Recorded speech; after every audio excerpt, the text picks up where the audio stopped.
Hello fellow hackers, my name is Tyler and I am from Team Lackadaisical along with Joe, Kate, Des, Pete and Brad. Our hack is the Sydney Lexicographer, which takes Sydney dictionary data and uses it for a fun and educational online game. Howdy, my name is Brad. I'm going to explain the benefits of our little webpage for you. Educational way to learn about Sydney's historical architecture and buildings. Hi, I'm Joe. I'm going to explain the technologies used in the Sydney Lexicographer. We built it as a single page app using HTML and JavaScript. It uses a single JSON web service to retrieve the data for the questions. We built that using ASP.NET Web API. The data is served out of a SQL Server database. Every time it calls the web service, it just returns a random record, and the photo and data is displayed for that record.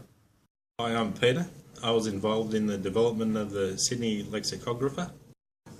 I was involved in the data import from the Dictionary of Sydney data into our database. The data import was a two-step process. Ian and Steve were able to provide us with a CSV of buildings with point coordinates. From this we wrote two console apps, one to download the XML files for each building.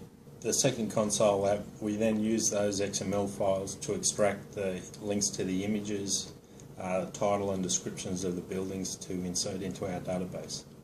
Kate, I worked on the front end and the scoring for the quiz. Gets a score out of 50 for their guess on the map and a score out of 50 for their guess on the timeline. If your guess on the map is within 1 kilometre, you get 4 points, and going down to 0 points if it's more than 12.5 k's away. For the timeline guess, 4 points are awarded if you're within 1 year either side of the actual date, and it goes down to 0 once you get 100 years away. Hi, my name's Desmond. I am explain how to use the Sydney Lexicographer. The Sydney Lexicographer makes use of the Dictionary of Sydney data. It tests people's knowledge of the location of historical buildings and also the timeline in which they were finished. After arriving on the landing page, you're presented with some basic instructions and you can start the game. You'll see a historic landmark on the left and the map on the right. Choosing a location on the map